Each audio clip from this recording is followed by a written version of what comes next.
Hello, welcome back. How have you been? How's your mum? We're going to revisit Tir Estron today.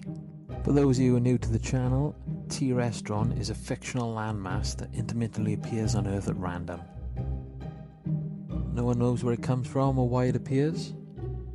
The leading theory is that it bleeds through from a neighbouring dimension. It's bursting with strange alien life and bizarre geography.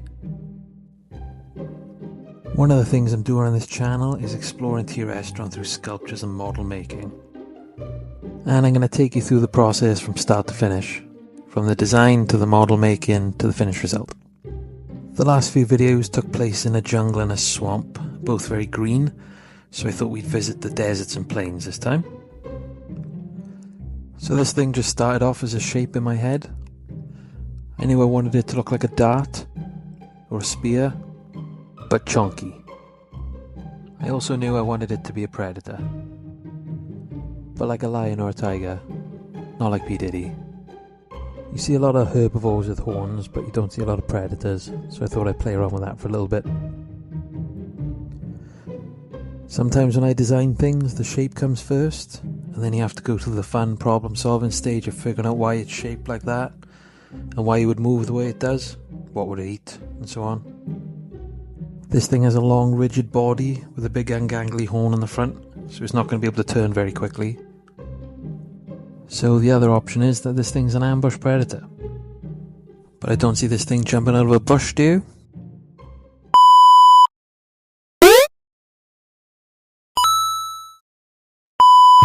So that means this thing has to run over a large distance without being seen in a straight line. The chances of that happening are low. So after millions of years of evolution, this thing's become a master of predicting the perfect time to strike. To the point where it almost seems to predict the future. I also like the idea of this thing only being able to eat after its horn's been smashed off. But it needs the calories from its kill to regrow the horn over time. So if it misses an attack and damages its horn, it's dead AF. Anyway, I'm going to shut up about that for a little bit. We'll learn more about that at the end.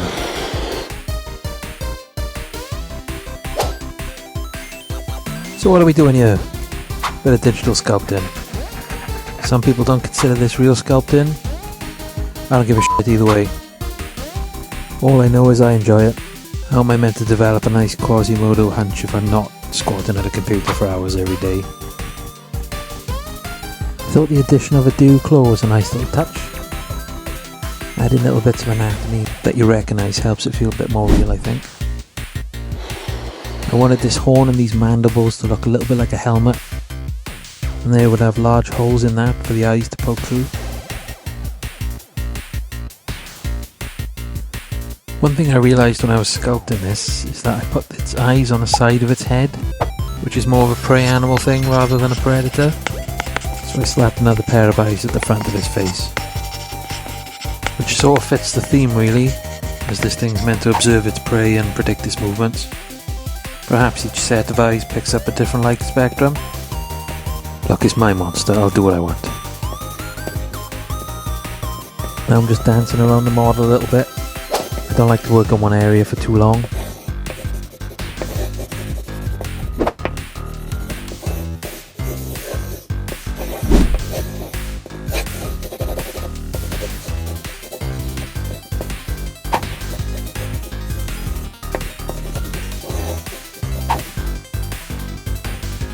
So I didn't really like the tail that I had made, so I had the bright idea to import a spiral and then mirror that over, giving me these perfect little segments. Fun fact, this thing's tail is based on a leopard gecko, and like a leopard gecko, this is where it stores all its fat reserves, and then that acts as a perfect counterbalance for its horn. Look at that. Perfect. These little pincer things were a late addition. To be honest, I just thought they looked cool, no other reason.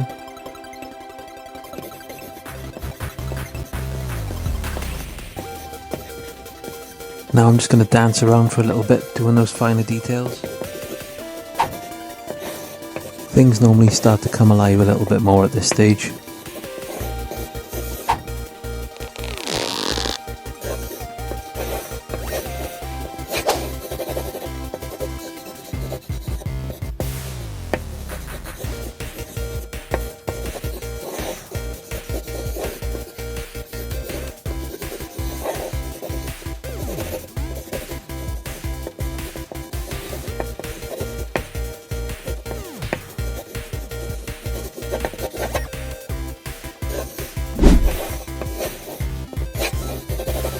point I was starting to introduce sort of lots of patterns to the bony horn and mandibles.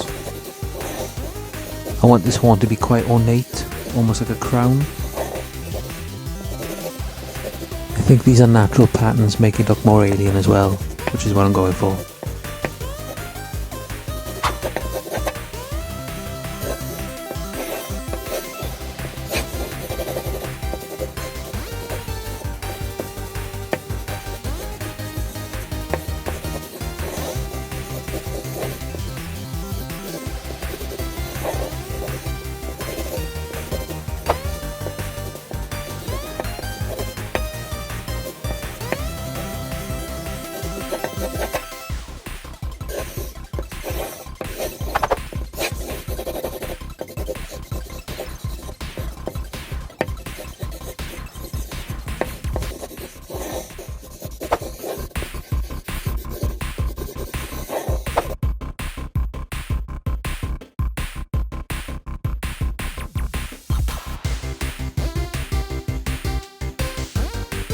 I watched a documentary that said some swords have a groove down the middle to let the blood flow out. So that's sort of where I'm going with these.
Well, this thing isn't a reptile, but I thought I'd add a couple of little scales here and there on areas where I thought it might get knocked about a bit, like on the feet and the thighs.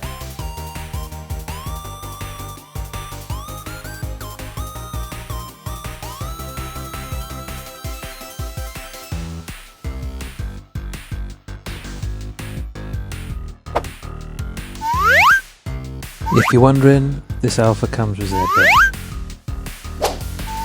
I don't really talk about the technical side of what I'm doing at the moment, just because it's a bit boring. But if you'd like to learn a little bit more about the program I'm using, just let me know in the comments. Ooh, are you kidding? I don't get comments.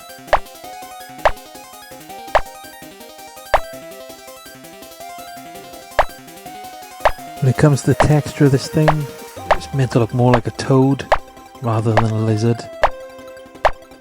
I'm not 100% sure if I've achieved that, but it looks weird, which is good.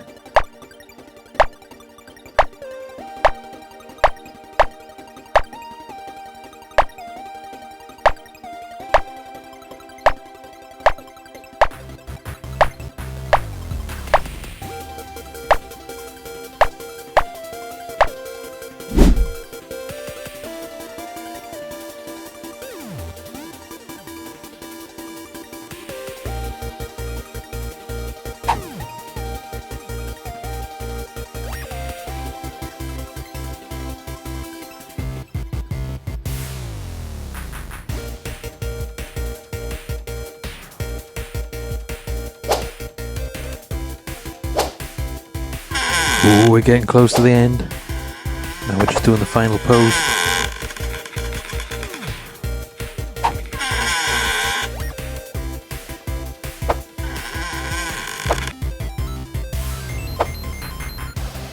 Here I am once again doing details you will never ever see.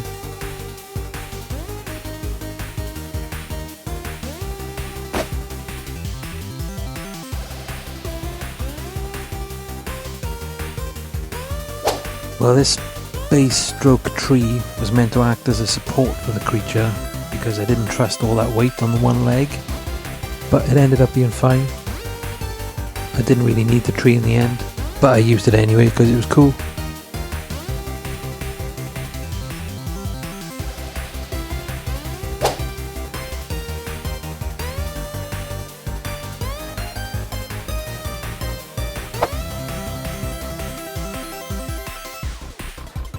I didn't really show a lot about these bones because they just come with ZBrush, which is the program I'm using to sculpt all of this.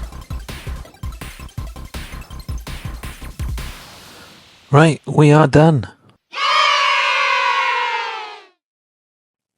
Moving on.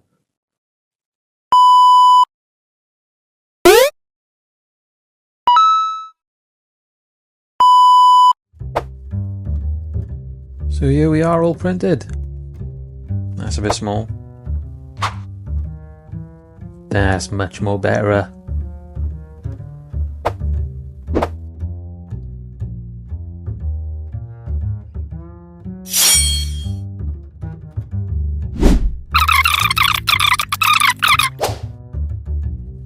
So the print came out pretty good, but there's a little bit of a defect in the horn that I'm going to patch up here with some milliput.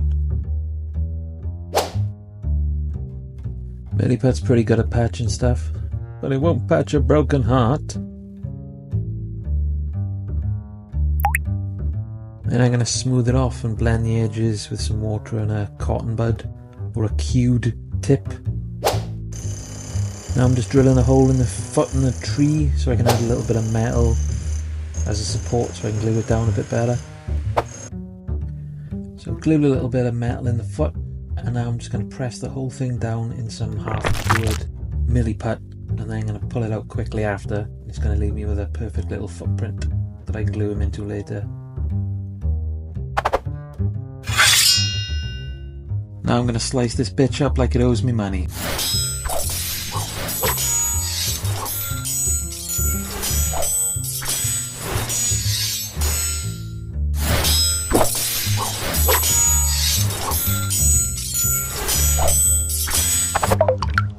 The surface of this foam is quite powdery, and I was worried that the milliput wasn't going to stick to it, so I'm just going to seal it with a little bit of UV resin.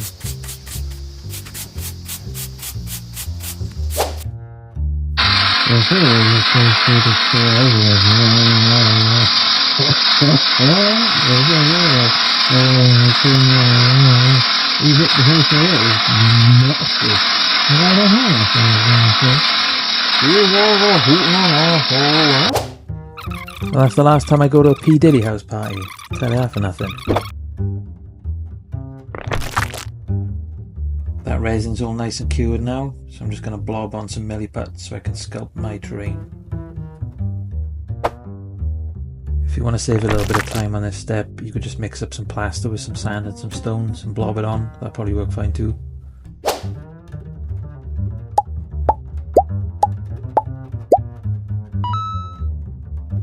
So yeah, everything I'm about to show you gets covered up later on, but I filmed it, so we're going to have to suffer through it together. I'm going for a sort of a sandy wavy look, so I'm going to carve that in with a wooden tool.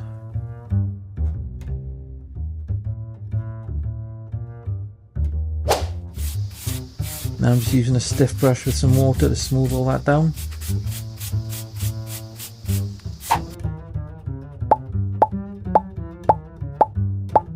Alakazam! I'm using a little itty bitty sculpting tool to get this cracked earth effect in. I'm starting by making big islands, and then I'm going to break them up smaller and smaller. I was going to use that Warhammer crackle stuff, but I think the scale is going to be too small.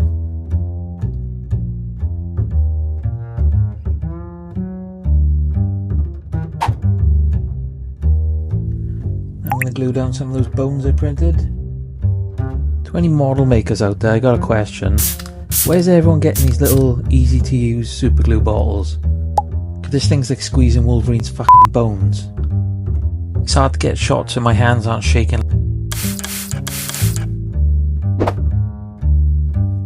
This is just a mixture of PVA and water. You can buy the expensive stuff if you want, or you can just peel it off your kids when they get home from school and put it in a cup of water. I was going to do a large art piece for my living room wall about a year ago, and I bought a load of this white fine aquarium sand to do it, but it was too much like hard work, so now I got about a metric ton of this white sand knocking around in my garage. So if anyone wants some, you could hit me up.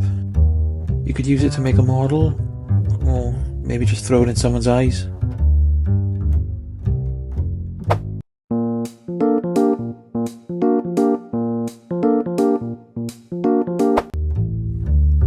Off camera I gave this coat of white primer, and I'm just going to go over the whole thing with a nice sandy beige.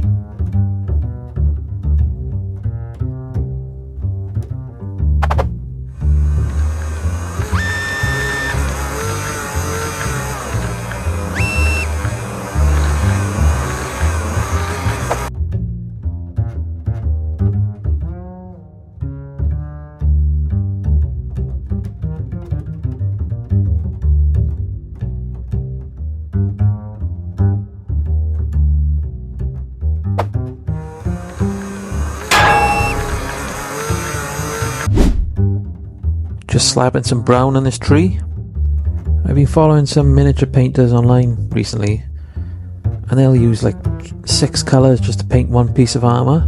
And it's just outside of my skill level. If I see a tree, trees are brown. You know? Brown. Now I'm just dusting for prints.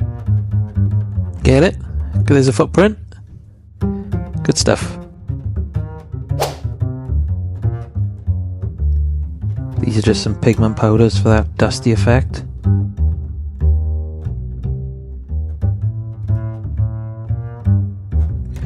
This was all looking really beige, so I've added like an orangey, reddy, Mad Maxy colour.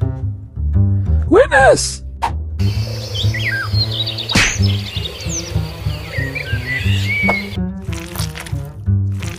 Just gonna flex my green thumb for a minute. I use PVA glue to glue all this down.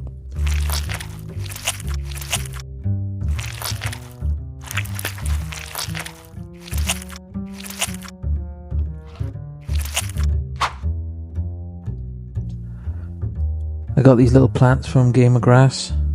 I wasn't planning on using any plants, I was just going to do rocks and trees, but it looked a bit plain, so I sprinkled a little foliage on there to liven it up a bit. I think it looks better.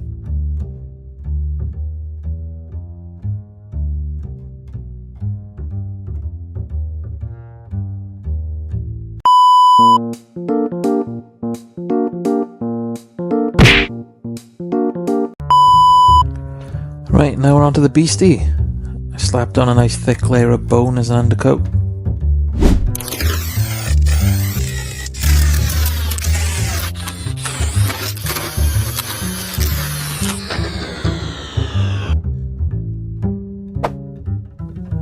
After the bone dried, I went on with a nice brown. I thinned it down by about 50%. It's going on a little bit wishy-washy, but it dries really well.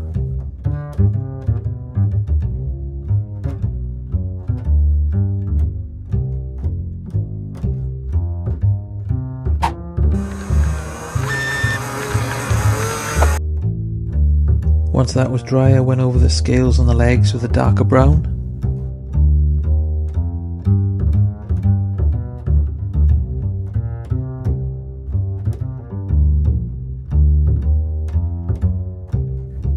I used that same brown to go around these crocodile scales on the tail.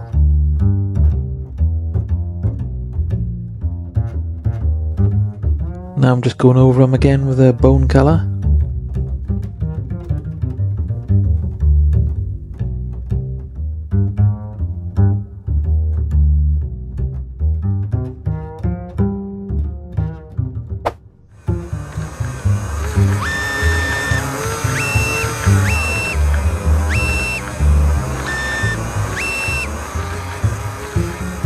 Oh, f*** it. So as this thing's horn's inspired by a stag beetle, I've gone for a black. I imagine if you hosed all the dust off this thing, it'd be quite glossy, but years of walking around in the desert has taken its toll, and it's lost a bit of its luster.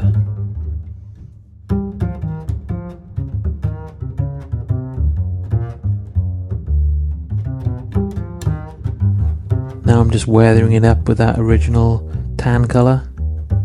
Getting it all nice and dusty. Excuse me a second.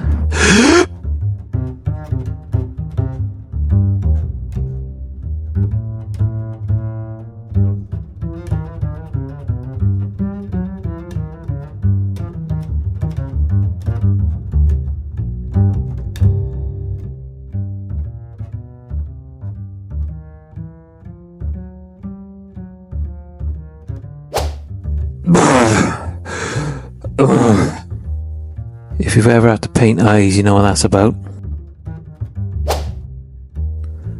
Now I'm just adding some dust so it looks like it's interacting with its environment a bit more. Time to mix up some 5-minute epoxy, otherwise known as 25-minute epoxy.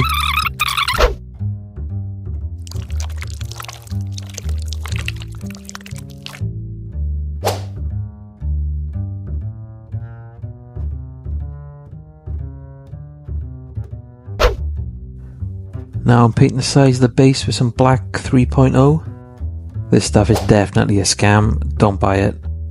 I'm just using it because I don't want to waste it.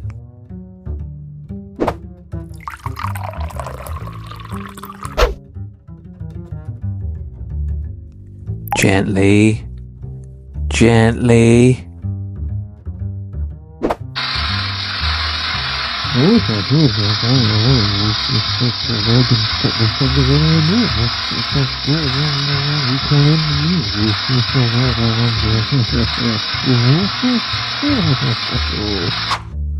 didn't even touch Justin Bieber. I was playing Jenga with Amy Schumer.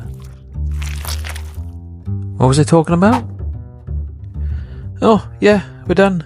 I hope you enjoyed. Like and subscribe, I guess.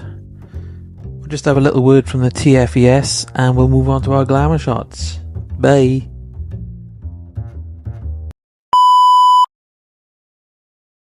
The desert lance is a large bipedal six-eyed carnivore, with a distinct horn on the front of its head that gives it its name. With a length of 3.9 meters, or 13 feet and a height of 1.5 meters or 5 feet, the desert lance weighs on average 500 kilograms or 1,100 pounds. Desert lances are excellent hunters, with a 100% success rate. These predators can be found wandering the plains and deserts of Tir Estron, either slowly patrolling their territory, or hunkered down low to the ground patiently observing their prey. Once their next meal is spotted, they will silently stalk and observe their prey for up to 2 days. When an opportunity presents itself, the desert lance will charge at its prey in a straight line at speeds of up to 100 kilometers an hour, piercing their prey with their long horn. Once the blow is struck, the horn will detach from the lance's head and remain lodged in the prey animal, assuring its death. The desert lance can only eat once its horn is removed, exposing its mouth parts.